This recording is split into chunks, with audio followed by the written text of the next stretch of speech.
പ്രകാരം വീട്ടിൽ മണിപ്ലാന്റ് വളർത്തുമ്പോൾ ഐശ്വര്യവും സമ്പത്തും വർദ്ധിക്കുമെന്നാണ് വിശ്വാസം. എന്നാൽ മണിപ്ലാന്റ് വെക്കുന്നത് ശരിയായ ദിശയിലല്ലെങ്കിൽ ഗുണത്തേക്കാളേറെ ദോഷഫലങ്ങളാണ് വന്നു ചേരുന്നത്. വാസ്തുപ്രകാരം വീട്ടിൽ മണിപ്ലാന്റ് വെക്കുമ്പോൾ നമ്മൾ ശ്രദ്ധിക്കേണ്ട ചില കാര്യങ്ങൾ എന്തൊക്കെയാണെന്നാണ് ഇന്ന് ഈ വീഡിയോയിലൂടെ പറയാൻ പോകുന്നത്. വളരെയധികം പോസിറ്റീവ് എനർജി പ്രദാനം ചെയ്യുന്ന ഒരു സസ്യമാണ് മണിപ്ലാന്റ്. അതിനാൽ വീടിനുള്ളിലും ജോലി സ്ഥലത്തും മണിപ്ലാന്റ് വെക്കുന്നത് ഉത്തമമാണ്. എന്നാൽ മണിപ്ലാന്റ് വീട്ടിൽ വെറുതെ വളർത്തിയത് കൊണ്ട് മാത്രം ധനലാഭം ഉണ്ടാകില്ല. ഇതിന് ചില പ്രത്യേക ചിട്ടകളും ശാസ്ത്രങ്ങളും ഉണ്ട്. ഇവ കൃത്യമായി ചെയ്തെങ്കിൽ മാത്രമേ നല്ല രീതിയിലുള്ള ഗുണഫലങ്ങൾ വന്നു ചേരൂ. വീടിനുള്ളിൽ കൃത്യമായ സ്ഥാനത്ത് ക്രമീകരിക്കുകയാണെങ്കിൽ മണിപ്ലാന്റ് ഭാഗ്യം തന്നെയാണ്.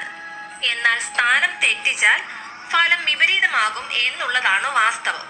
ഇനി വാസ്തുശാസ്ത്ര പ്രകാരം മണിപ്ലാന്റ് വളർത്തേണ്ട യഥാർത്ഥ സ്ഥാനം ഏതാണെന്ന് നോക്കാം.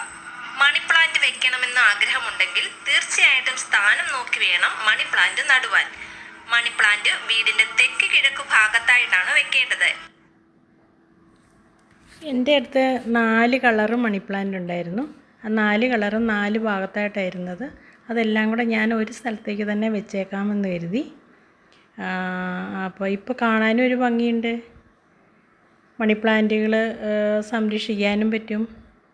പിന്നെ ഈ വിലപ്പെട്ട അറിവുകൾ നിങ്ങൾക്ക് ലഭിക്കുന്നതിന് ഈ ചാനലൊന്ന് സബ്സ്ക്രൈബ് ചെയ്യുകയും ഒന്ന് ലൈക്ക് ചെയ്യുകയും ചെയ്യണേ.